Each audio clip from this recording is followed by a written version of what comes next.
प्रिय मित्रों, हम आप सबों का आज के इस नए कार्यक्रम में हार्दिक स्वागत करते हैं। Dear friends, we welcome you in this new chapter of this Bible study, and I hope that we all are enjoying.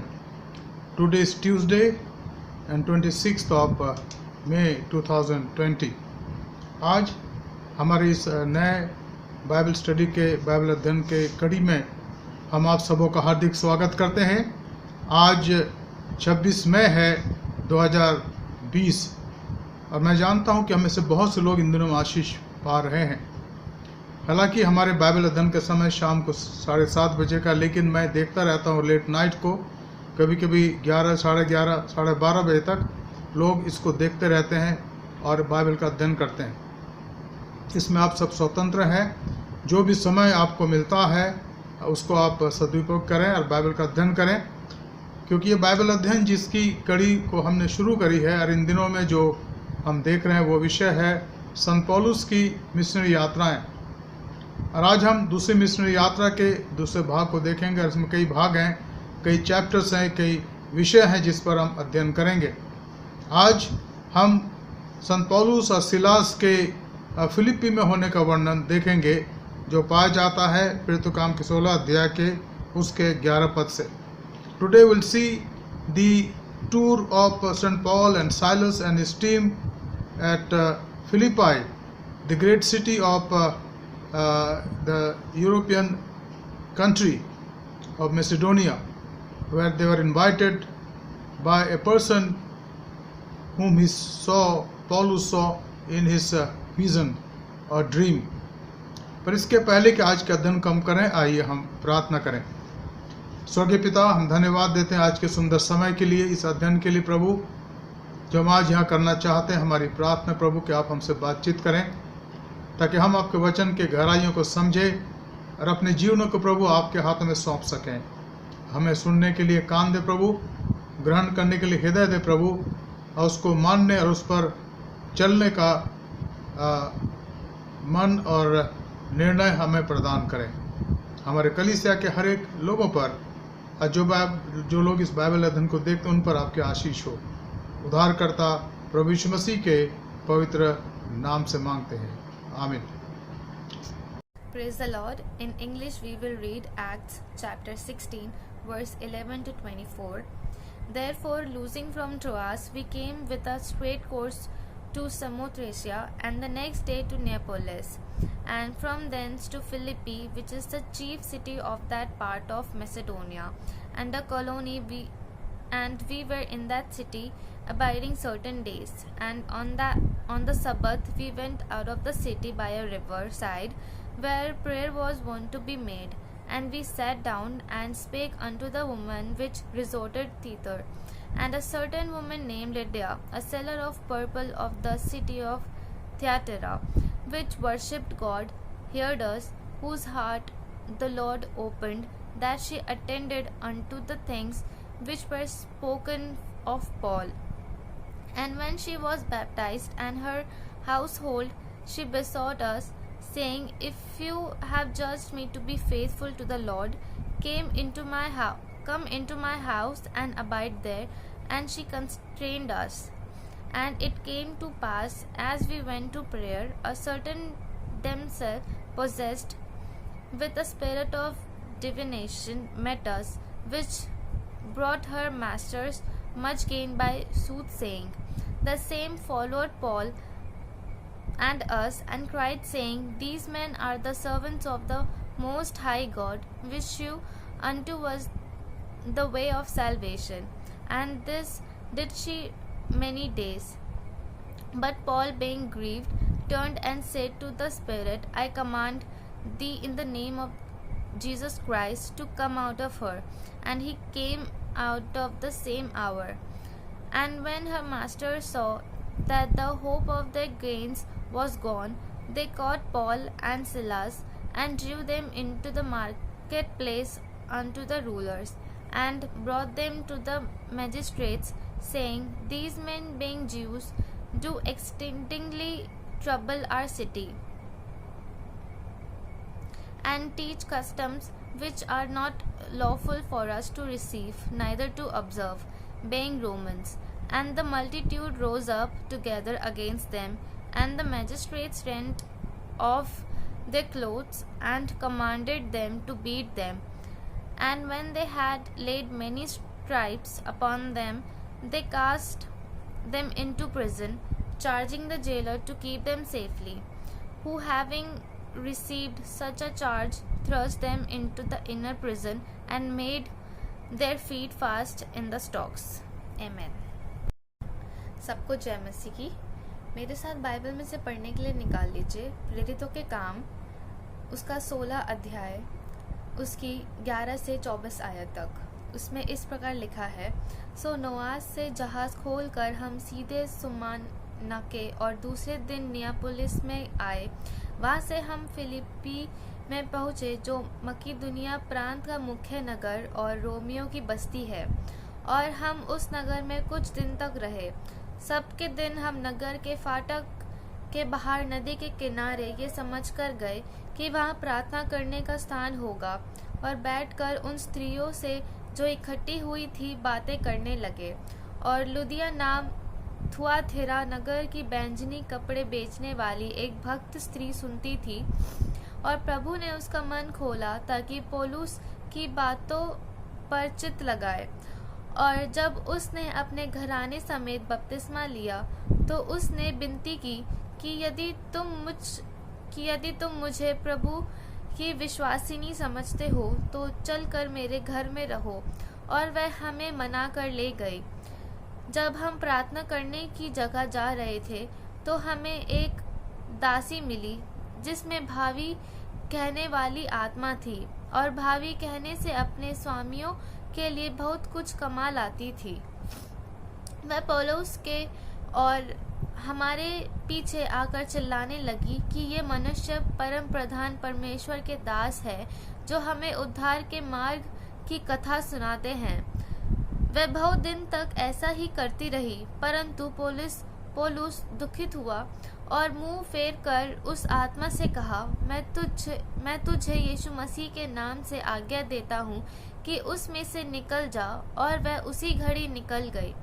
जब उसके स्वामियों ने देखा कि हमारी कमाई की आशा जाती रही, तो पौलुस और सिलास को पकड़कर चौक में प्रधानों के पास खींच ले गए और उन्हें फौजदारी के हकीमों के पास ले जाकर कहा, ये लोग जो यहूदी हैं हमारे नगर में बड़ी हलचल मचा रहे हैं और ऐसे व्यवहार बता रहे हैं जिन्हें ग्रहण करना या मानना हम रोमियों के लिए ठीक नहीं।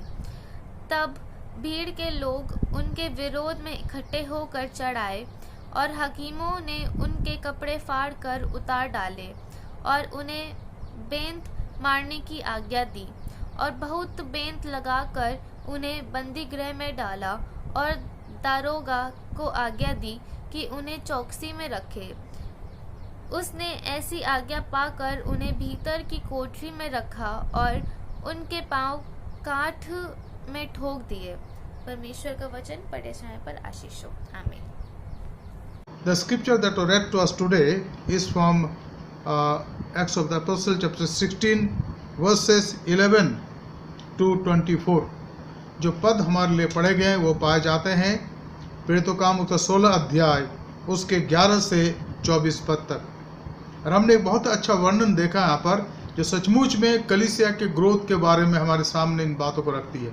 Today we saw a great portion that being read to us which talks about the growth of the church among Gentiles and among those people who were needy, who are still needy. And therefore we need to really proclaim the good news and not to keep quiet, not to pass our time, because sometimes we think that we are Christians in generations and therefore most of the work has been done by our forefathers and little is remaining, so we'll do that and we enjoy our Christian life. No, friend, to be a Christian is to follow Jesus Christ, and is to follow Jesus Christ is to obey Him, and to obey Him means to proclaim the good news of Christ.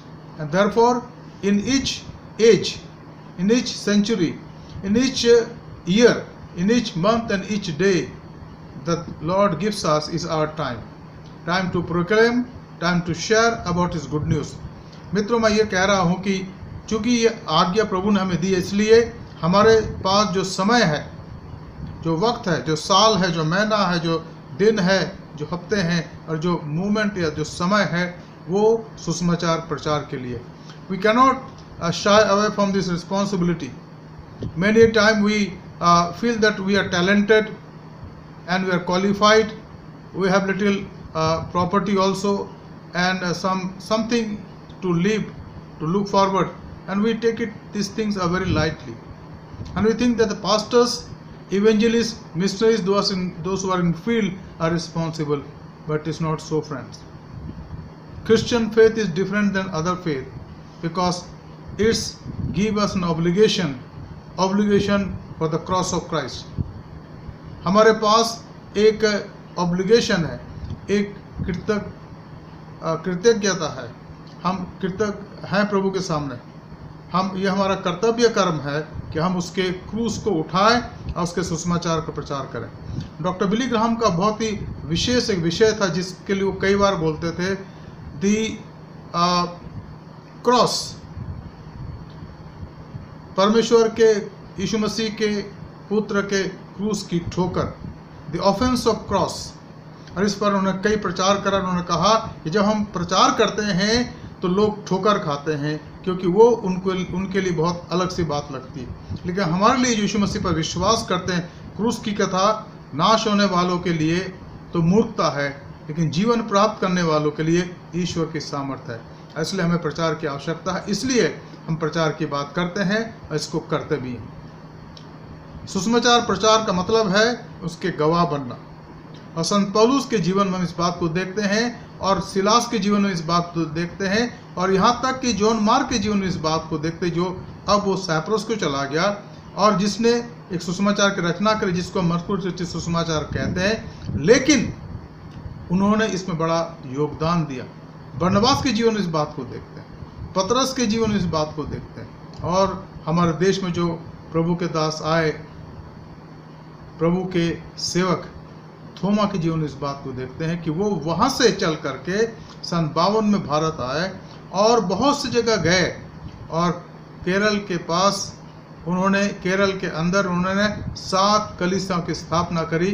Sun 72 AD में उनको मायलापुर, जो आज चेन्नई के रूप से जाना जाता है, भाले से मारा गया, वो शहीद हो गए. All the disciples except St. John were martyred, were killed. They gave their life for the cost of Christ because they were the cross bearer. इसलिए हम इन लोगों से अपने जीवन के लिए प्रोत्साहन को प्राप्त करते हैं, and we should not take it lightly. We may have a very good church, very good pews, and we come and sit every Sunday on these pews and are comfortable. And our church is nicely built, it looks beautiful, but the beauty of this church and the comfort of this church should not deprive us of preaching the gospel of Jesus Christ. And there's a book by name Out of Our Comfort Zone. Let us leave this comfort zone, and 6 days we have.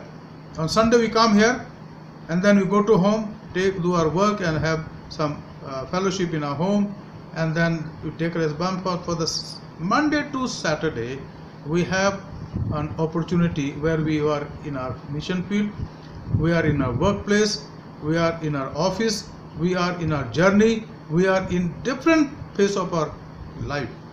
We are the witnesses. So यहाँ पर हम देखते हैं, पढ़ते हैं इनके बारे में. पहली बात जो मैं कहना चाहता हूँ, जिसको हमने कई बार देखा, इसलिए 16 अध्याय 11 पद, the 16th chapter of Acts verse 11. इसलिए त्रोआस से जहाज खोलकर हम सीधे सुमित्रा के और दूसरे दिन नियापुलिस में आए. So setting sail from Troas, we made a direct voyage to Samothrace and the following day to Neapolis. दर्शन को देखने के बाद जो संत पौलुस ने देखा जब वहाँ पर वो थे त्रोआस में, कि हमारे पास आकर मकदूनिया में हमारी मदद करे। तो ये पूरी टीम, 4 का नाम तो यहाँ पर अब देखती, 3 का नाम तो देखते, एक नाम जो साइलेंट है हुआ है डॉक्टर लूका। तो 4 जन यहाँ पर तो हैं। डॉक्टर लूका है, हम सिलास को पाते हैं, हम संत पौलुस को पाते हैं, और हम यहाँ पर तिमुथियुस को पाते हैं। तो 4 लोग तो थे यहाँ पर, लेकिन इसके अलावा और भी कुछ लोग होंगे। इनकी एक टीम थी, एक ग्रुप में होकर ये जगह से जगह जाते। तो मैं सोच रहा था कि ये रुकते कहाँ होंगे, where did they stay, because some of the time here they don't have anyone, इनके पास कोई नहीं था यहाँ पर। और अगर कोई होता तो वो डरते थे कि भाई इनको मत ठहराओ, क्योंकि लोग बाग का पता नहीं कभी ये हॉस्टाइल हो जाए, इनको मारे तो हमारे में नुकसान हो जाएगा। सो डेफिनेटली वो किसी सराय में रुकते थे, या किसी धर्मशाला में रुकते थे, या किसी बहुत ही कम पैसे के उस जगह पर जहाँ पर बहुत थोड़ा पैसा लगता था, रात्रि निवास में रुकते थे। उनके पास सर धरने को जगह नहीं थी, कंफर्ट नहीं था, जहाँ कई बार मच्छर होते थे, मक्खियाँ होती थी, गर्मी होती थी, और बहुत सारी बातें होती थी। लेकिन चूंकि एक दर्शन था सामने, प्रभु की बुलाहट थी सामने, वो वहाँ पर रहने को प्रसन्न होते थे। कभी भी उन्होंने इसके बारे में किसी से नहीं बोला। लोगों ने उनकी मदद कर दी, उन्होंने धन्यवाद दिया, पौलुस ने कई बार धन्यवाद दिया, खासकर फिलिप्पी कलीसिया के लिए, तमाम उन कलीसियाओं के लिए जिन्होंने उनकी मदद करी आर्थिक रूप से उनको संभालने के द्वारा। लेकिन एक खास बात यहाँ पर है कि वो जाने का जज्बा रखते थे। They had that hunger in themselves to go and do the outreach. तो यहाँ लिखा है कि वे सुमात्रा के से जहाज खोलकर सीधे सुमात्रा के और दूसरे दिन नियापुलिस में आए। कोई पीछे मुड़कर देखना नहीं था। There was no turning back. When Jesus calls you and Jesus calls me, there should not be turning back. आपको आगे देखना है, क्योंकि प्रभु आपको बुलाता है और आप उसका अनुसरण करते। He said, follow me. उसने कहा मेरे पीछे चल। मेरे पीछे चलने का अर्थ नहीं कि वो चला जा रहा है आप पीछे चला जाए, जी नहीं। Then there will be gap. We follow him in his path. हम उसके साथ उसके मार्ग में चलते हैं। ये बताया जाता है साधु सुंदर सिंह के लिए। जब वो 16 साल के थे उन्होंने प्रभु को पहचाना। आप इस दर्शन के बात को जानते हैं। उसके बाद लगभग वो अपने इस संसार के जीवन में 40 साल तक जीवित रहे, यानी 24 साल तक वो प्रभु के साथ चलते रहे। और कई बार वो तिब्बत गए, और आखिरी बार जब गए सन 1929 में अप्रैल के महीने में, उसके बाद लौट के नहीं आए। ब्रिटिश हुकूमत ने बहुत खोजबीन करी, बहुत देखा, कारवां से पूछा जिनके साथ वो जाते थे, जो तिब्बती लोग थे। किसी ने ये नहीं कहा कि हमने देखा। और अंत में प्रभु के संतों ने यह निचोड़ निकाला कि प्रभु ने इस इतिहास में 2 जनों को जिंदा उठा लिया था, एक हनोक को और दूसरा एलिया को, और तीसरा सचमुच में साधु सुंदर सिंह है जिसको प्रभु ने उठा लिया होगा।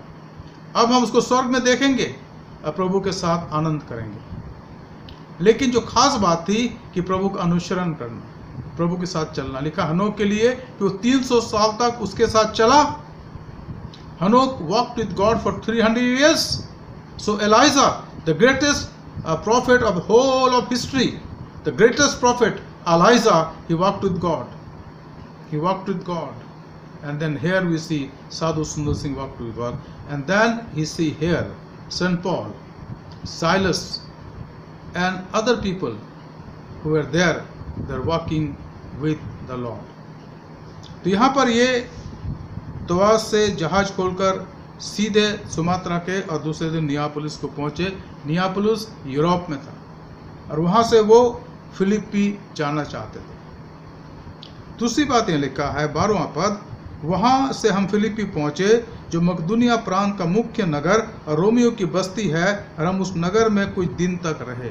अगेन दे लिव्ड इन ए सराय और धर्मशाला, और in a public place where people used to stay overnight and the whole day they used to work. I don't think they had that much of money to live in those days good hotels. उनको पैसा नहीं था, और जो भी पैसा था उनके खाने पीने में थोड़ा खर्च होता था, या उनके टिकट में खर्च होता था, जो जल यात्रा करते थे या घोड़े में जाते थे या किसी और साधन से जाते थे, वो पैसा समाप्त हो जाता था। तो जो पैसा बचता था थोड़ा बहुत उनके ठहरने के लिए होता था, जो बहुत मामूली पैसा। ये मैं खुद सोचता हूँ, मेरा विचार है, क्योंकि जो जज्बा उनके अंदर है वो महान था। तो वो वहाँ पर क्या लिखा है कि वो फिलिपी में पहुँच करके वहाँ कुछ दिन तक रहे। अब फिलिपी जो शहर है ये मकदूनिया के प्रांत का एक बहुत बड़ा शहर था और ये मुख्य शहर कहा गया। ये व्यापार का केंद्र था और यहाँ पर बहुत से लोग रहते थे, आते जाते थे। ये व्यापार का एक केंद्र था। हमारे अगर आज के समय की हम बात करें तो हम बात कर सकते हैं अहमदाबाद की, कानपुर की या कलकत्ता की या बाकी और दक्षिण भारत के शहरों, उसके समान बॉम्बे की जो व्यापार का केंद्र हो, जहाँ पर लोग बाहर से आते हैं, अपना व्यापार करते फिर चले जाते हैं, फिर आते हैं फिर चले जाते हैं।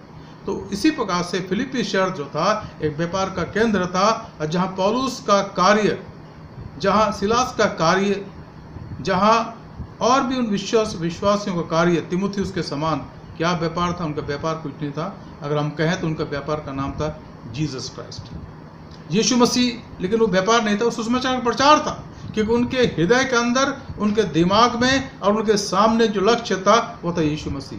Preach Jesus Christ so that people who are in darkness में कम टू जीसस क्राइस्ट। और इसी काम के लिए यहाँ पहुँच, यहाँ लिखा है, हम पढ़ते हैं अंग्रेजी भाषा में, and from there to Philippi which is a leading city of the district of Macedonia and a Roman colony. यहाँ पर we remained in that city some days. अब चूंकि ये पत्र जो है, ये जो पुस्तक है, इसका लिखने वाला डॉक्टर लूका है, तो लूका उनके साथ था। वो क्या कहता है, we remained, हम वहाँ कुछ दिन तक रहें। हम जो शब्द है वो प्लूरल है, यानी लिखने वाला जो है वो उनके साथ था, और उसका नाम था संत लूका या डॉक्टर लूका। इनकी विश्वास योग्यता, इनके जीवन में प्रभु की सेवा करने की इच्छा इतनी ज़्यादा पाई गई कि वो उस काम को छोड़ना नहीं चाहते थे। और यहाँ पर कुछ दिन तक रुकर, जब रुक कर को आराम नहीं करते थे, वो सर्वे करते थे कि हम कैसे कल से काम शुरू करें, कैसे काम में जाएं, किन किन लोगों से मिले। तो मैं सोचता हूँ पहले तो वहाँ पर वो देखते थे यहाँ कितने सिनेगॉग हैं, यहाँ कितनी जगह है जहाँ पर लोग ईश्वर की आराधना करते, यानी यहूदी लोग कितने, उन सब बातों को देखते थे। 4, 5, 6 दिन या हफ्ता 2 हफ्ता ये देखते थे, और अपना समय वहाँ पर वो प्रार्थना में निकालते थे। तभी तो लिखा है कि वो एक जगह गए नदी किनारे, सोचा कि वहाँ प्रार्थना करने की जगह। मैं सोचता हूँ कि सुबह का वक्त और शाम का वक्त इनके लिए प्रार्थना और ध्यान का होता था। किस लिए कि प्रभु आप हमारा मार्गदर्शन करें। प्रभु हम आ तो गए, Lord we have come in this city because of your leading, because of the leading of the Holy Spirit we have come here, so Lord lead us, where should we go, हम कहाँ जाएं, किन से मिलें, किन से बात करें, क्योंकि संपूर्ण रूप से नया शहर था, कोई रिकमेंडेशन लेटर नहीं, केवल एक पत्र था उनके पास, पार्चमेंट था जो यरूशलेम काउंसिल का था, बाकी और कुछ नहीं था इनके पास। केवल प्रभु के लोगों की आशीष थी जिन्होंने उन पर हाथ रख के दिए थे कि हम तुम्हें आशीषित करते, तुम जाओ, जो सीरिया के अंतकिया के अंदर किया गया। इसके अलावा उनके साथ कुछ भी नहीं था। शायद पौलुस की डिग्रियां होंगी या ना भी होंगी, अब नहीं पता, कि प्रभु पौलुस इन सबको कूड़ा करकट समझता था। उसने कहा कि प्रभु के नाम के कारण मैं अपने सारे उन डिग्रीज को, सारे उन ज्ञान की बातों को जो मेरे पास है, जो मेरे लिए घमंड उत्पन्न कर सकती, मैं उनको कुछ नहीं समझता। तो शायद पौलुस उनको लेके भी नहीं चलता था। लेकिन जब वो लोगों से मिलते थे और शहर के बड़े लोगों से मिलते थे तो बड़े अदब से बात करते थे, क्योंकि पौलुस एक रोमी नागरिक था, और रोमी नागरिक होने के नाते उसको हर जगह वो जा सकता। जैसे आज इन दिनों में जो कॉमनवेल्थ के लोग हैं, यूरोप के लोग हैं, उनको बहुत से अपने देश के और अपने महाद्वीप में जाने के लिए पासपोर्ट यूरोप नहीं है, वो घूम सकते हैं। ठीक इसी प्रकार से इस समय था कि जो लोग रोमी नागरिक थे वो रोमी सल्तनत के तमाम उन जगहों पर बिना रोक टोक जा सकते थे, और पौलुस उनमें से एक था। तो ये एक क्रेडिट थी पौलुस के साथ कि वो इसके कारण कहीं भी जा और आ सकता। तीसरी बात, पद 13 में लिखा है, सबत के दिन हम नगर के फाटक के बाहर नदी के किनारे यह समझकर गए कि वहाँ प्रार्थना करने का स्थान होगा, और बैठकर उन स्त्रियों से जो इकट्ठी हुई थी बातें करने लगे। 13 verse point 3. And on the Sabbath day we went outside the gate to the riverside, where we suppose there was a place of prayer, and we sat down and spoke to the women who had come together. जैसे मैंने पहले कहा यहाँ पर कि वो लोग सुबह शाम प्रार्थना करते होंगे प्रभु की इच्छा को जानने के लिए, प्रभु की मर्जी को जानने के लिए। तो यहाँ भी ये प्रार्थना करने के लिए नदी के किनारे गए, सोचा कि वहाँ पर प्रार्थना करने के लिए जगह होगी। और जब वो प्रार्थना करके वहाँ बैठे थे, कुछ चर्चा कर रहे थे कि अब हमें क्या करना है, कुछ स्त्रियाँ वहाँ आई, प्रभु ने भेजा उनको। और यहाँ लिखा है कि और बैठकर उन स्त्रियों से जो इकट्ठी हुई थी बातें करने लगे। प्रभु ने उनके लिए द्वार खोला एक अजीब व गरीब तरीके से। God open the door for them in a very peculiar way, because there were some ladies who were with Lydia and some others also. They might have come to see some of our product, because she is a rich lady. She is to sell this cloth, and we read here about her that a seller of purple goods. So she was a seller of purple goods, the cloth. So these ladies might have come to see those clothes, or they want to discuss something and they wanted to place their order with her so that she can supply this cloth for them. Anyhow, they started discussing about the eternal life with St. Paul, and that was the ice-breaking point for Paul and Silas. They started talking to them about Jesus Christ. ये उनके लिए वो वक्त था जब प्रभु ने उनके लिए द्वार खोला एक स्त्री के रूप में जिसका नाम था लीडिया, जो थियातिरा शहर की रहने वाली थी, जो रोमियो की दूसरी कॉलोनी थी फिलिप्पी के पास। और उस स्त्री के मन को लिखा प्रभु ने खोला। अगर आप देखें यहाँ पर देखिए 14 पद में लिखा है, लूदिया नामक थुआतिरा नगर की बेचनी कपड़े बेचने वाली एक भक्त स्त्री सुन रही थी, और प्रभु ने उसका मन खोला और वो पौलुस की बातों पर चित्त लगाए। We read here, one who heard us was a woman named Lydia from the city of Thyatira, a seller of purple goods, who was a worshipper of God. The Lord opened her heart to pay attention to what was said by Paul. Gradually, the Holy Spirit was controlling the situation. He was in the control of all situation, and then he opened the heart of this lady called Lydia. A tremendous breakthrough, जिसके लिए ये तैयार थे, क्योंकि इन्होंने अपने आप को तैयार, तभी तो आए थे यहाँ पर। नहीं तो मूसिया जाना चाहते थे, एशिया जाना चाहते थे, ये उनके विचार के अनुसार। लेकिन प्रभु ने कहा कि नहीं, वहाँ नहीं जाओ, इस नगर में जाओ जो मकदूनिया के प्रांत में फिलिप्पी नगर, वहाँ जाओ तुम वहाँ सुमात्रा के जाओ और नियापुलिस में जाओ, और वहाँ से तुम्हें फिलिप्पी गांव में जाना, शहर में जाना। और अब वहाँ पहुँचे हैं। अब प्रभु ने उनके लिए द्वार खोल दिया। ये स्त्री यहाँ लिखा, उसके लिए लिखा है, लूदिया नामक थुआतिरा नगर की बेचनी कपड़े बेचने वाली एक भक्त स्त्री सुन रही थी। अब प्रभु ने उसका मन खोला और वो पौलुस की बातों पर चित्त लगाए। So that she, who was a worshipper of God, the Lord opened her heart to pay attention to what was said by Paul. She might have overheard because she was doing some of her business, but as Paul was praying with Silas and with Timotheus, she overheard them. And in my imagination, I think that she had heard about Christians earlier also, but never seen a missionary, never seen a preacher like Paul.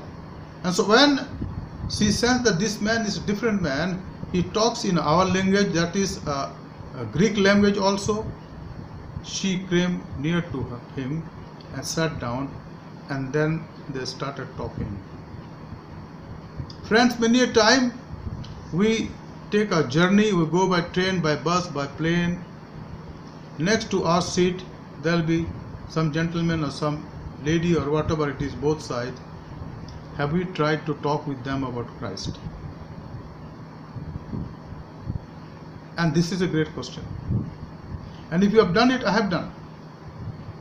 They will first of all ask you, are you a Christian? And if they know little bit about Bible or Christianity, they'll ask you some questions. And then it is your time to talk about how your life is transformed. आपको बोलने का मौका मिलेगा कि आपका जीवन कैसे बदल गया. Then there will be great conversation, बातचीत होगी. और कभी कभी वहीं पर वो अपने जीवन प्रभु को देते, नहीं तो कहते हैं सब अपना पता दे दीजिए, मैं आपसे संपर्क करूंगी. कभी कभी ऐसा नहीं हो पाता, लेकिन बहुत बार होता है. लेकिन आपने अगर सुसमाचार का प्रचार करा तो आपने उनके जीवन में एक सवाल खड़ा कर दिया. प्लेन से उतर के चले जाएंगे, ट्रेन से उतर के चले जाएंगे, बस से उतर के चले जाएंगे, और वो सवाल ये है कि who is Jesus for me? Yeshu मेरे लिए कौन है? क्या वो मेरे उद्धार करता है? जिस पर वो सोचेंगे वो व्यक्ति था जो मेरे साथ यात्रा कर रहे थे. वो कहेंगे देखो कितना सज्जन व्यक्ति था कि उसने दुनिया की बातों ना करके यीशु मसीह की बातें करी मुझसे. और अगर उनको अपने अपना कार्ड दिया या अपना कोई फ़ोन नंबर दिया है या ट्रैक दिए तो उस पर वो उसका इस्तेमाल करेंगे और उससे ज़्यादा जानेंगे. तो यहाँ पर ये स्त्री उनसे मिलती है और उनसे बातचीत करती है. चौथी बात यहाँ लिखा है 15 पद में, जब उसने अपने घराने समेत बपतिस्मा लिया तो उसने हमसे विनती की, यदि तुम मुझे प्रभु के विश्वसनीय समझते हो तो चलकर मेरे घर में रहो, और हमें वो मना कर ले गई. There was a first convert in whole of Europe, and that is the lady called Lydia. और ये लिखा है कि पूरे घराने के साथ बपतिस्मा लिया. She was baptized with her entire family. She lived there in the city of Philippi, and she believed because there was a witness of Christ by St. Paul and his friends. प्रभु ने मन को बदल दिया, प्रभु ने मन को बदल दिया, और प्रभु का काम आज भी यही है. This is the work of the Lord even today. When you and I are faithful in sharing the good news, people are there to receive it. कितने बार मेरे जीवन के अंदर ऐसा मैंने देखा है, लोगों ने प्रभु के सामने आकर के माना है कि हमें प्रभु की आवश्यकता है. Because today when you see these circumstances all around us, people are hungry spiritually. They want to know Jesus Christ. And here is the word of God, Jesus Christ. The harvest is plentiful, but the laborers are few. खेत तो तैयार है पर मजदूर थोड़े हैं. हमें खेत के स्वामी से प्रार्थना करना है कि खेत काटने के लिए मजदूर भेज दें. और यहाँ पर लिखा है कि उस पूरे परिवार ने विश्वास किया. And I hope it was the first house church in Europe, of whole Europe, and that was the household of Lydia. प्रभु ने उनके मन को खोला, लिखा है खोला. और जब मन खुल जाता है तो जीवन खुल जाता प्रभु के लिए, आशीषें खुल जाती हैं. मित्रों, क्या सचमुच में हमारे जीवन के अंदर भी यही गवाही है? क्या प्रभु ने हमारे मन को खोल दिया है? इन दिनों में जबकि हम लॉकडाउन की स्थिति में है, इसलिए मैं रोज बाइबल स्टडी ले रहा हूँ. पादरी शरण भी मेरी मदद करते हैं. इसकी वजह ये नहीं कि हम आपको बाइबल के ज्ञान से परिपूर्ण, ये ठीक है, लेकिन सबसे बढ़कर उस दर्शन के भागी बनाए जिसके हम भागी होने चाहिए. We want to make you partaker of this vision, this great commission that God has given us. प्रभु हम पर अनुग्रह करे ताकि हम इन बातों को आगे देखते चले जाएं और उसकी महिमा कर सकें, क्योंकि ये उसका कार्य है, ये उसकी सेवा है. अब पौलुस को उसने यहाँ इस्तेमाल किया और आगे भी हम ऐसा ही पढ़ते हैं. अब हम आगे देखते हैं पांचवी बात. Fifth thing we see here, fifth point, chapter 16 verse 16 of Acts. जब हम प्रार्थना करने की जगह में जा रहे थे तो हमें एक दासी मिली जिससे मैं भावी कहने वाली आत्मा थी. अभावी कहने से अपने स्वामियों के लिए बहुत कुछ कमा लाती थी। The fifth point that we see here, 16th verse of 16th chapter. Now when they were staying in the house of Lydia, that became their little bit staying place. After she had come to Christ, Lord opened a great place for them. As we were going to the place of prayer, again for the purpose to know the will of God and to worship Him, for the great fruit had given to them in and through Lydia. निरंतर आप देखेंगे पौलुस प्रार्थना, उपवास और अपने आप को जांचने के काम में लगे। नो रिग्रेट, कोई रिग्रेट नहीं है, कहीं पर भी नहीं है। तकलीफ में, कष्ट में और परेशानी में, तभी तो कहते हैं हमें बड़ा कष्ट उठाकर परमेश्वर के राज्य में प्रवेश करना। We have to go through tribulation in order to enter into the kingdom of God. As we were going into the place of prayer, we were met by a slave girl who had a spirit of divination and brought her owners much gain by her fortune telling. अब यहाँ पर लिखा है, जब वे प्रार्थना करने के लिए जा रहे थे, या जब हम प्रार्थना करने के लिए जा रहे थे, तो हमें एक दासी मिली जिसमें भावी कहने वाली आत्मा थी, और भावी कहने से अपने स्वामियों के लिए बहुत कुछ कमा लाती थी। आज भी हम अपने देश में बहुत देखते हैं ऐसे जादू मंत्र करने वाले तांत्रिक लोग, और अपने शिक्षा के भ्रम में फंसाकर लोगों को लूटने वाले लोग बहुत मिलते हैं, बहुत हैं। और सबसे दुखद बात यह कि हम बहुत से पढ़े लिखे लोग उनके पीछे वही चलते हैं, बहुत से एजुकेटेड लोग उनके पीछे चलते हैं, सोचते हैं कि भाई ये कुछ करेंगे, जो अपने लिए कुछ नहीं कर सकते दूसरों के लिए क्या करें, लेकिन यही परिपाटी। तो यहाँ ऐसा ही कुछ नज़ारा था, दृश्य था, हम देखते हैं यहाँ पर क्या था कि जब वो प्रार्थना करने के लिए जा रहे थे तो उन्हें एक दासी मिली जिसमें भावी कहने वाली आत्मा थी, और भावी कहने से यानी भविष्य बताने से वो अपने स्वामी के लिए बहुत कुछ कमा लाती थी, भविष्य बताती थी। आज भी बहुत से लोग हस्तरेखा को पढ़ते हैं, और बहुत से हमारे टीवी के अंदर भी प्रोग्राम आता है। मैं अपने आप में कहता हूँ कि भाई ये लोग जो भाग्य बता रहे हैं, इनको पूछो कि आपका भाग्य क्या, आपको पता आपका भाग्य क्या है अगले 10 साल के लिए, 5 साल के लिए? नहीं पता उनको। अपना तो भाग्य नहीं पता, दूसरों का भाग्य बताने चले, और ये सच्चाई हमारे संसार में आज। और अपने आप को हम बहुत कुछ कहते हैं कि साहब ये होगा वो हो जाएगा। हाँ, मनोवैज्ञानिक रूप से बहुत सारी बातें होती हैं कि आप कुछ बातों को देख करके, साइंस को देख करके कुछ तक बोल सकते हो, लेकिन एक्यूरेट भाग्य ईश्वर को छोड़कर कोई नहीं बता सकता, क्योंकि ईश्वर तो सब कुछ जानता है। इसलिए हम लोगों को भ्रमित करते हैं, खुद भी भ्रमित रहते हैं।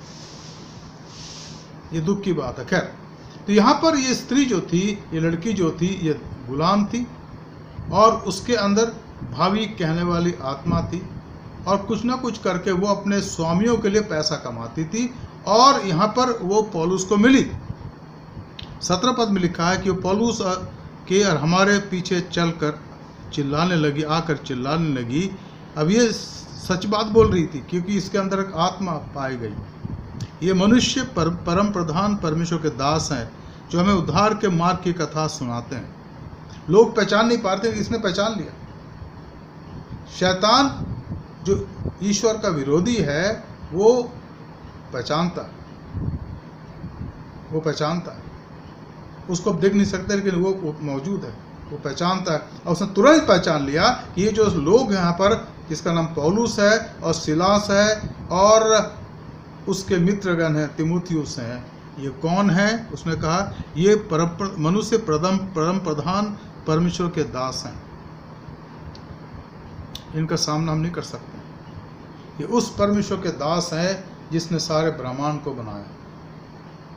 उसने इसे कहा लोगों को, ये मनुष्य परम प्रधान परमेश्वर के दास हैं, जो हमें उद्धार के मार्ग की कथा सुनाती। वो भी जानते थे। शैतान जानता है कि उद्धार का मार्ग क्या है। मेरे पास एक कहानी, लेकिन यहाँ पर मैं उसको बताने नहीं चाहता। और उसके बताने वाले ने मुझे बताया और जब बता रहे थे उनको उनके आंसू निकल रहे थे और आज वो प्रभु की सेवा में लगे। इतना बताना चाहूँगा कि वो इलाहाबाद में है। तो शैतान जानता है, उसको पता है कि उद्धार कहाँ से, कौन उद्धार देने वाला। तो यहाँ पर इस स्त्री ने, इस जवान स्त्री ने जो दासी थी, उसने कहा कि ये मनुष्य प्रधान परमेश्वर के दास हैं जो हमें उद्धार के मार्ग की कथा सुनाते हैं। मित्रों, संसार में चाहे आप कितने भी ज्ञान को प्राप्त कर लें, कितने भी व्याख्यान सुन लें और कितने ही बड़े बड़े पहुँचे हुए गुरुओं की बात आप सुन लें, समझ लें, वो आपको नैतिक बातें बताएंगे या आपको उस मार्ग की तरफ बता देंगे अगर वो जानते हैं, और नहीं तो आपको घुमाते रहेंगे, अपनी अपनी बातें बता रहेंगे। पर एक सत्य मार्ग है, वो मार्ग है परम प्रधान परमेश्वर का मार्ग। वो मार्ग है जीवित शाश्वत परमेश्वर का मार्ग, और उस परमेश्वर का नाम है प्रभु यीशु मसीह। वो सत्य है, वो मार्ग है और वो जीवन है, वो पुनरुत्थान है और वो जीवन है, और बिना उसके द्वारा कोई परम प्रधान परमेश्वर के पास नहीं पहुंच सकता। यीशु मसीह अल्टीमेटली जीवन का लक्ष्य होना चाहिए हर एक व्यक्ति का, चाहे किसी भी जाति का हो, किसी भाषा का हो, किसी भी देश का हो, किसी भी प्रकार से क्यों ना हो। एक मार्ग है। बहुत सारे शिक्षक हैं, बहुत सारे लोगों ने बहुत सी बातें बताई है और हम सबका सम्मान करते हैं, सबकी इज्जत करते हैं, लेकिन उद्धार के लिए केवल एक ही मार्ग है, और वह है प्रभु यीशु मसीह। यीशु ने कहा, मार्ग मैं हूँ, बिना मेरे द्वारा कोई पिता के पास नहीं पहुंच सकता। और इसलिए इन लोगों ने पहचान लिया, इन आत्माओं ने पहचान लिया कि पौलुस और सिलास कौन है। उन्होंने खुद कहा, चिल्लाकर कहा और कई बार कहते रहे, ये मनुष्य परम प्रधान परमेश्वर के दास हैं जो हमें उद्धार के मार्ग की कथा सुनाते हैं। मैं सोचता हूं कि इस बात पर गौर करने की आवश्यकता है। और अगर आपका जीवन शुद्ध जीवन है, अगर आपका जीवन पवित्र जीवन है, अगर आपका जीवन ईश्वर के भय में चलने का जीवन है, तो आप तो विश्वासी तो विश्वासी, गैर विश्वासी भी आपका सम्मान करेंगे और इस बात को जानेंगे आपके जीवन पद्धति को देख करके कि आप कौन हैं, आप कौन हैं। एक बार साधु सुंदर सिंह बाहर के एक देश में थे और उन्हें एक जगह जाकर, घर में जाकर बाहर से दरवाज़ा खटखटाया, और जब वो बेटी जो दरवाज़ा खोलने आई, जब उसने दरवाज़ा खोला तो वो वहीं कुछ नहीं बोला। साधु सुंदर सिंह बाहर खड़े थे और अंदर जाकर कहने लगी, मम्मी मम्मी, यीशु मसीह दरवाजे पर खड़े हैं। क्या मतलब है इसका? मतलब ये है कि जब हम प्रभु का अनुसरण करते हैं, उसके आज्ञा को मानते हैं, तो हमारी जो अपीयरेंस है, हमारी जो बाहरी जो रूप है हमारा करुणामय, ये करुणा के साथ हम देख रहते हैं। हमारे जीवन में दया झलकती है, लोग पहचानने कि हम उसके शिष्य हैं, हम उसके लोग हैं। और ये एक सत्य बात है जिसको हमें अपने जीवन में आत्मसात करने की आवश्यकता है। यह लिखा, और वो बहुत दिन तक ऐसा ही करती रही। पौलुस ने इनके बातों पर ध्यान नहीं दिया। पौलुस अपना काम करते और सिलास के साथ जाते थे सिनागोग में और बाकी जगह पर प्रचार करते थे, क्योंकि यहूदी लोग वहाँ भी पाए जाते थे। लेकिन ये बहुत दिन तक, क्या पता 3-4 हफ्ते तक ऐसा ही करती रही। और तब लिखा, पौलुस दुखी हुए और मुड़कर उस आत्मा से कहा, मैं तुझे यीशु मसीह के नाम से आज्ञा देता हूँ, उसमें से निकल जा। और उसी घड़ी वो उसमें से निकल गई, उसी घड़ी वह है उसमें से निकल गई। स्त्री के जीवन में एक आश्चर्यक्रम हो गया, वो नॉर्मल हो गई। पहले अब नॉर्मल थी, पहले लोगों को ठगने का काम करती थी और अपने स्वामियों के लिए पैसा कमाती थी और उसका इस्तेमाल इसी के लिए किया जाता था। अब उसने सारे कामों को मना कर दिया। मैंने सच्चाई को जान लिया। वहाँ पर एक आश्चर्यक्रम हुआ फिलिप्पी शहर में। उस दासी ने विश्वास करा प्रभु यीशु मसीह पर, वो चंगी हो गई।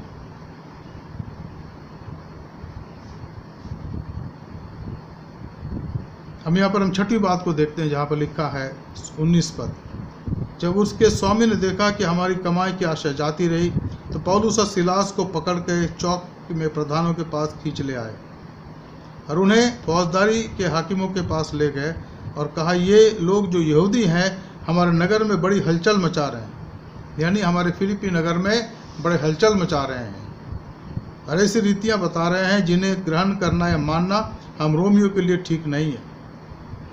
तब भीड़ के लोग उनके विरुद्ध में इकट्ठे होकर चढ़ आए और हाकिमों ने उन्हें कपड़े उतार फाड़ कर उतार डाले और उन्हें बेत मारने की आज्ञा दी। अब बहुत बेत लगवा कर उन्होंने उन्हें बंदीगृह में डाल दिया और दरगाह को आज्ञा दी कि उन्हें चौकसी में रखें। उसने ऐसी आज्ञा पाकर उन्हें भीतर की कोठरी में रखा और उनके पाँव में काट में ठोक दिया। अच्छा काम हुआ, लोगों ने जाना देखा, लेकिन स्त्री के चंगाई प्राप्त करते ही जो उसके स्वामी लोग थे वो हाकिमों के पास गए और उन्होंने कहा कि इनको पकड़ के ले आए, घसीट के ले आया पर लेकर, और कहा कि इन्होंने हमारे शहर को, जो फिलिपी शहर है जहाँ पर रोमी लोग रहते हैं, वो हमारे शहर के उन परिपाटियों से अलग, हमारी मान्यता से अलग, वो हमें गलत बातें सिखा रहे हैं। दे ड्रैग देम टू दी जजेस। Now you read here,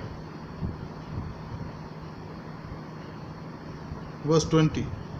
And when they had brought them to the magistrates, they said, these men are Jews and they are disturbing our city. They advocate customs that are not lawful for us as Romans to accept or practice.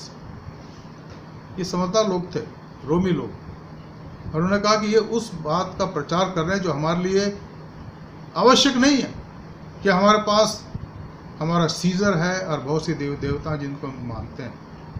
ये कहाँ से आगे हम सुनाने, और उनको उन्होंने minister के सामने खड़ा कर दिया। और यहाँ लिखा है कि उन्होंने उन्हें बहुत बेत लगवा कर उन्होंने उन्हें बंदीगृह में डाल दिया और दरोगा को आज्ञा दी कि उन्हें चौकसी में रखें, बहुत बेत लगाकर। And when they had inflicted many blows upon them, they threw them into the prison, ordering the jailer to keep them safely.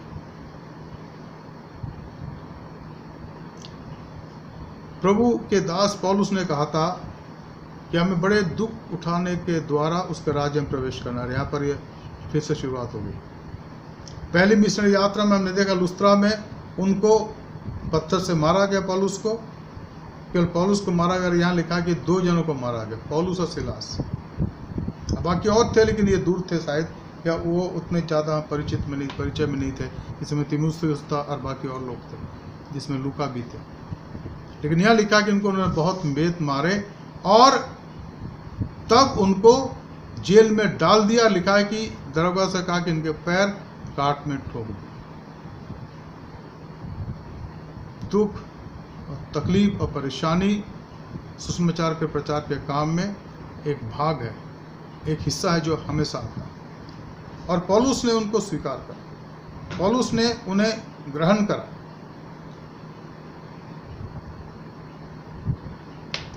क्योंकि पौलुस जानता था कि इसी के द्वारा हमें उसके राज्य में प्रवेश करने की आवश्यकता है। उन्होंने कोई शिकायत नहीं करी। हालांकि बाद में चल के दूसरे दिन बात आती है जब पौलुस कहते कि भाई हम जो रोमी है, मैं जो रोमी हूँ, हमें कैसे तुमने मारा। लेकिन आज चुपचाप रहे।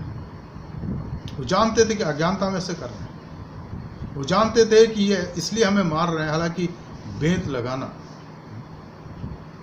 तकलीफ, दर्द, कष्ट और मुसीबत, इस संत ने इन सबों के लिए अपने आप को दे रखा था। सिलास को भी मारा।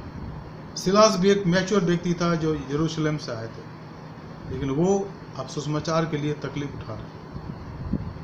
मैं सोचता हूँ कि जब प्रचार की बात हम करते हैं, सुसमाचार प्रचार की बात करते हैं, मिशनरी सेवा की बात करते हैं, तो यह दुख उठाने की बात भी है।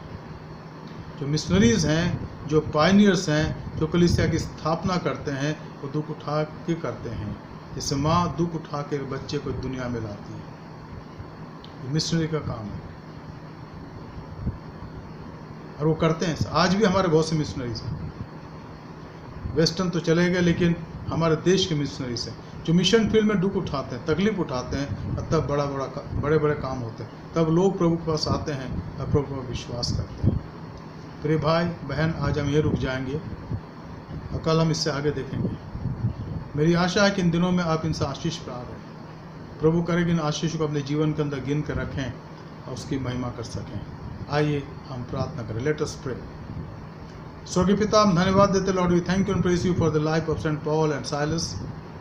Even though Lord they had to face this atrocity in Philippi, Lord, but they were faithful to you, Lord. They knew that we have to enter into the kingdom of God with all bearing all the atrocities and persecution. And here again it started in Philippi, where a church had already started in the house of Lydia, and this was not a far place. But Lord, now they are put into prison. Lord, this is obvious. प्रभु ये सत्य है, ये होता है प्रभु, ये अपेक्षित है। जब आपके लोग आपके वचन का प्रचार करते हैं प्रभु, तो दुख और तकलीफ और परेशानियां आती हैं प्रभु, लेकिन आप उनमें उनको जयवंत करते हैं, क्योंकि आप जयवंत प्रभु हैं।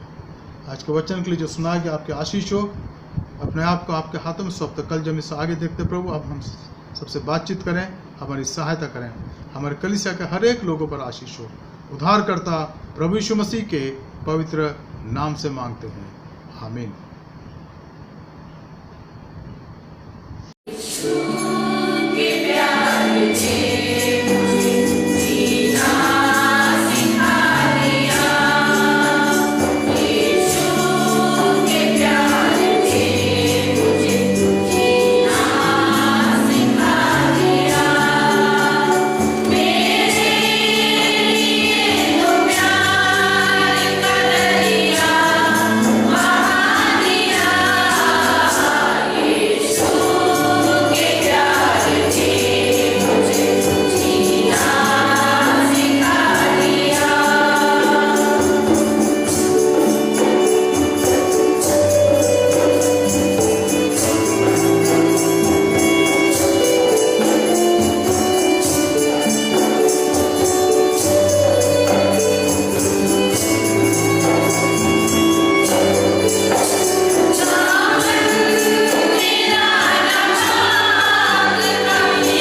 Dear friends, we have a couple of announcements to make, and I hope that we are listening to this word every day evening.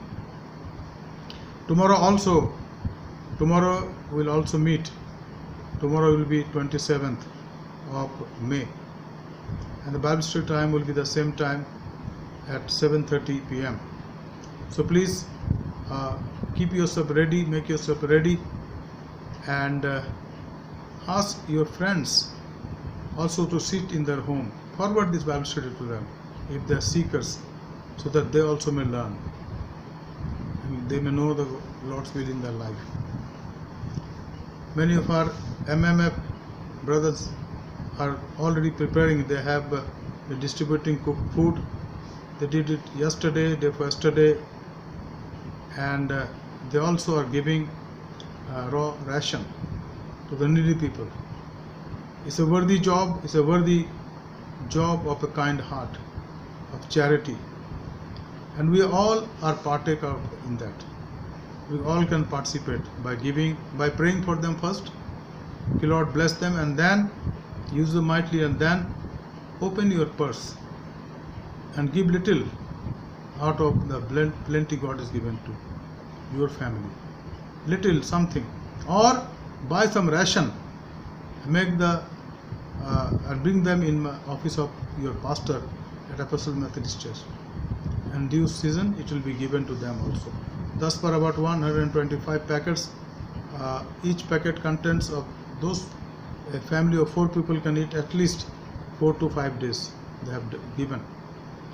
अब प्रभु का धन्यवाद देते हैं कि हमारे MMF के लोग जो हैं, भाई लोग जो है काम को कर रहे हैं और अभी भी करते रहेंगे, क्योंकि हमने समय बढ़ा दिया है, क्योंकि ये स्थिति गंभीर होती चली जा रही है।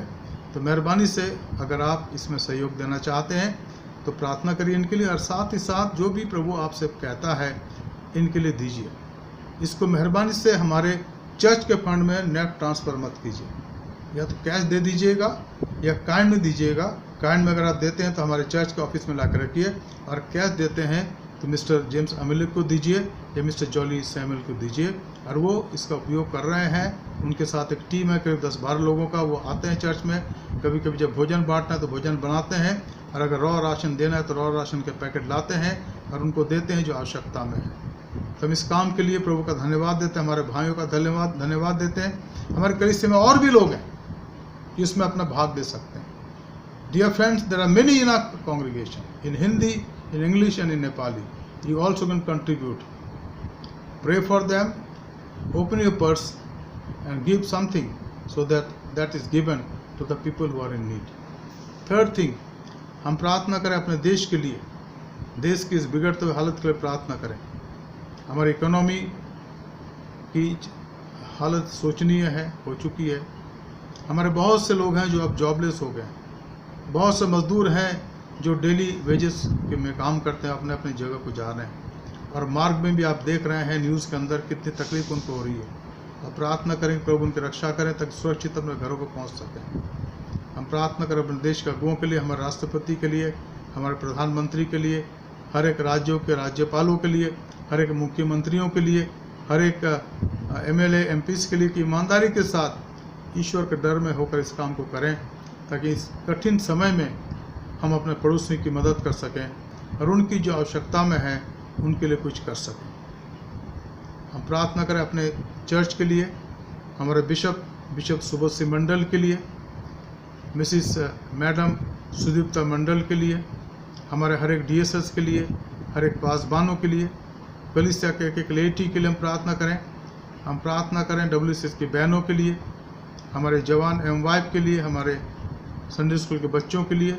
और अभी मुझे कहा गया कि जून के अंदर पहले हफ्ते में हम VBS का प्रोग्राम करेंगे जो लिंक के द्वारा होगा, उसकी तैयारी चल रही है, उसके लिए प्रार्थना करिएगा। तो हम अपने कलीसिया के लिए लगातार प्रार्थना करें। मित्रों, हम में से हर एक हमारे उस प्रेयर चैन के अंदर पाए जाते हैं जो 10 से 11 बजे रात तक हम प्रार्थना करते हैं, उसमें प्रार्थना करते रहें। और जो भी आपके रिक्वेस्ट है उसको याद करिए, आपके धन्यवाद के विषय और आपके प्रार्थना के विषय। साथ ही साथ हम प्रार्थना करेंगे मिस्टर अरुण शॉ के लिए, जिनके पिताजी कुछ दिनों पहले प्रभु पास चले गए। प्रभु उनको शांति दे, उनके परिवार को, उनकी बहन के परिवार को, मिस्टर लिडिल और उनके परिवार को शांति दे कि प्रभु का अनुग्रह उन पर बना रहे।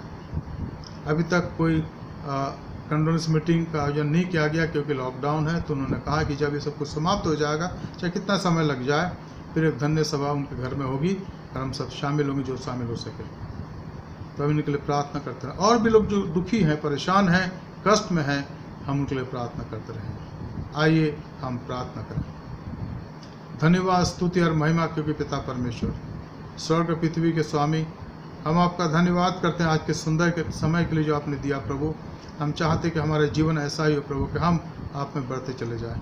जो वचन का बीज प्रभु आज बोया गया हमारे हृदय पे खेत के अंदर प्रभु, वो व्यर्थ ना जाए, पर आपका आत्मा के सहयोग से प्रभु वो वचन हमारे हृदय के अंदर फलवंतित हो जाए प्रभु, उसमें फल लगे 100 गुना, 60 गुना और 30 गुना। कलीसिया के हर एक लोगों पर आशीष हो। हमारी शुद्धि ले हमारी सहायता करें। ये दुख में है, कठिनाई प्रभु, उनके दुखों को दूर करें। खासकर बंगाल में प्रभु, जब साइक्लोन की वजह से बहुत से लोगों को नुकसान हुआ प्रभु, जो दुनिया से चले गए, उनके परिवार को शांति दें। और जिनके घर टूट गए, हजारों से घर है जो टूट गए प्रभु जी, और जिनका बहुत कुछ नुकसान हुआ प्रभु, आप उन पर दया करें। और जो उनकी मदद करते हैं आप उन्हें आशीष दें। तमाम बातों को आपके हाथों में सौंपते हैं। इस कलीसिया के हिंदी, इंग्लिश, नेपाली कांग्रेगेशन को, एक एक परिवार को आपके हाथों में सौंपते हैं। हर एक की शुद्धि ले, हर एक की सहायता करें। हमारे उद्धारकर्ता प्रभु यीशु मसीह के पवित्र नाम से मांगते हैं, आमीन। अब हमारे खुदा यीशु मसीह का फजल, खुदा बाप की मोहब्बत, रूल कुदुस की फाकत शराकत, नाम with the grace of our Lord Jesus Christ, love of the Father and sweet communion of the Holy Spirit rest and abide with all of us now and forevermore, आमीन। Jesus is Lord.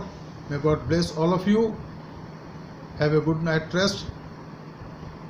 प्रभु आपकी मदद करें। Stay safe, stay healthy, and may His peace be your portion. सबको good night, शुभ रात्रि। God bless you. Thank you.